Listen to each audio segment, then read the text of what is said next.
Alright, this might be a little short, but let me fix the webcam, fellas.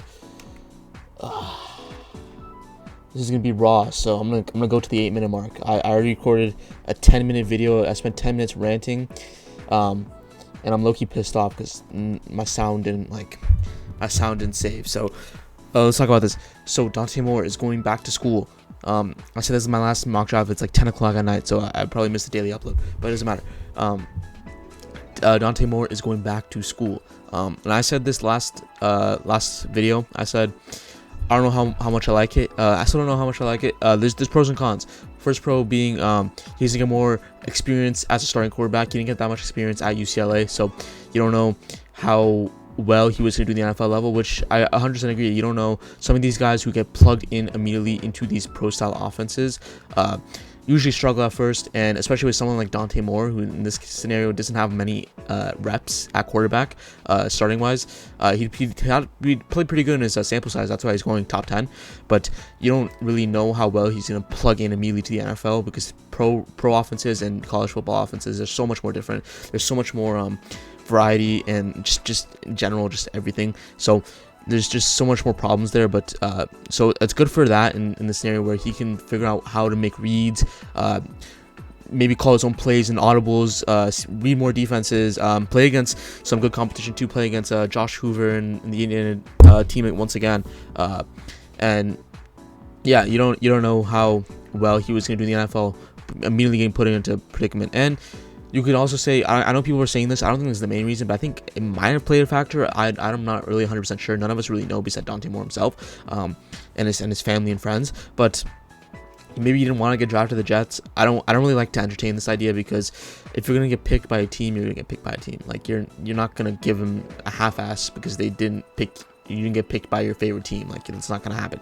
So I don't really think that's the case, but some people on social media have been saying that, and I don't really think so. But to each their own. I just think that's dumb, because players before, like Abdul Carter, who said he liked the Eagles but get drafted to the Giants. It's like, okay, he's gonna give it all to the Giants. That's all he needs. So like, I guess that really, like, I guess in that aspect, like, I guess, but like, I don't know. I don't really think so, but I don't know. I just think this is a right move and a wrong move in some scenarios. Like, how much better do you get from number 2 overall pick? Like, you don't know that. So that's gonna be another interesting scenario to think about, because the thing with Dante Moore is that, like, he wasn't the most resounding prospect, but this is like not a very heavy draft class for quarterback wise. The quarterback draft class is not very good. I mean, other than Mendoza and Dante Moore, there wasn't many other options for many other teams. And you're going to take a quarterback in later rounds now if you're the Jets. Fernando Mendoza is 100% going first now. You can just lock that in. I mean, no one else has been better. Even if Dante Moore didn't go back to school, it still wouldn't matter. He still would have gone number 1 overall. That game against Oregon solidified it. But I do think that Dante Moore will be a good prospect. You just don't know what he will bring to the table. Again, and then let's talk about Dylan Raiola too. He went to Oregon. He said he was perfectly aware if Dante Moore returned back to school, he would sit behind Dante Moore. Honestly, good man. I don't really like Dylan Raiola. I think he's a cornball for copying Mahomes and all of his shenanigans and pregame stuff, like where he jumps up and down and stuff. And I don't like that. But I do admit that this was a classy move by him. I do like what he was doing there, where he was like, yeah, I'll sit behind Dante Moore, I'll learn. That's a good guy. That's a good move. Honestly, it's a good move. Sitting behind everything in Oregon with all the good coaching staff, Dan Lanning, even behind Dante Moore, who is going to be a top 5 pick. That's a great move. I honestly really like that. So I wouldn't really harp on Dylan Raiola. I think that's a good move.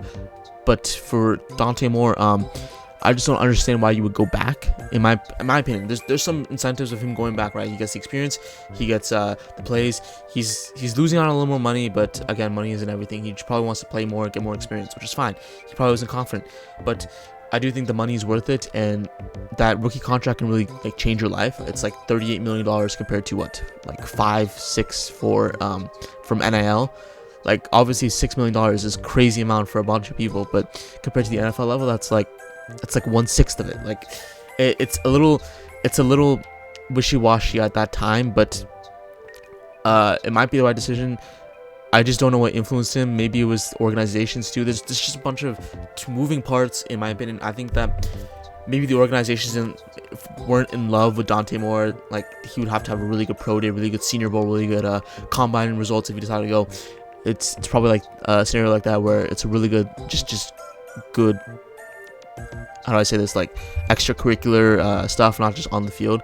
And now that his thing's done, he's like, okay, maybe I'll return back to school and help my skills develop a little bit. It's a little interesting though, because his number one target in Sadiq is gone. He's declared. He's good. So it's gonna be interesting to see how he's gonna function with some new pieces around him, and you gotta see how they do in the transfer portal, because they just got eliminated recently. It's, again, a lot of moving pieces. They got eliminated at what, like, it's about to be a week in a day. It's gonna be a week since they got eliminated, but it's a lot of moving pieces, and it just depends. I'm not in love with him going back to school, but I don't like absolutely despise it. I just think from a perspective of money and safety, I think that yes, you could be a bust in the NFL, but you also could be very good. I don't think the Jets situation is that bad either. They have Garrett Wilson. They have a solid offensive line. They're 2 tackles. They have 2 corner tackles, like cornerstone tackles that you can build off of. I don't hate that. AVT isn't bad. I don't know if Trent Simpson's gonna be part of your or Tipman is gonna be a part of your long time decision making, but I don't hate them as prospects for guards, or not prospects but players for guards. Like, it's fine. You can live with them, and that division isn't that stacked. I'm not a big fan of Miami.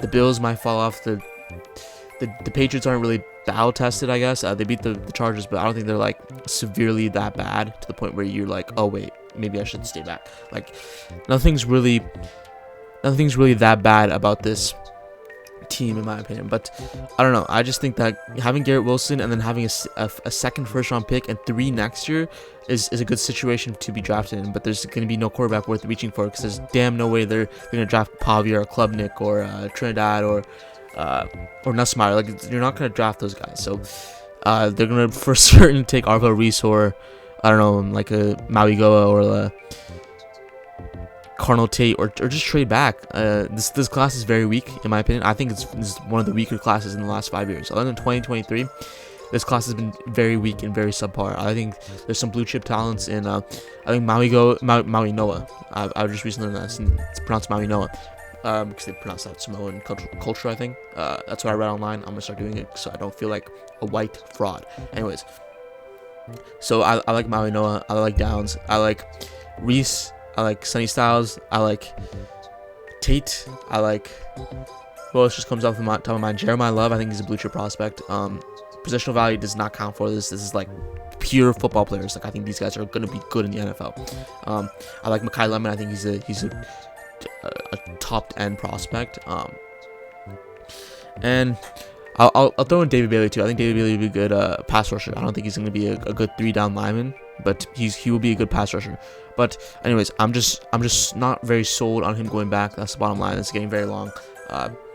Yeah, it's like 10:30, so I'm gonna wrap this up. But all in all, there's good and bad. I just think the bad outweighs the good.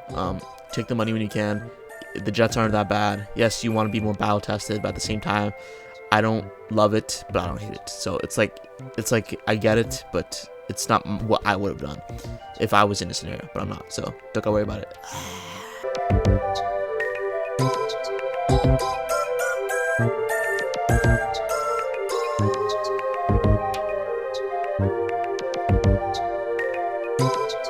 Thank you.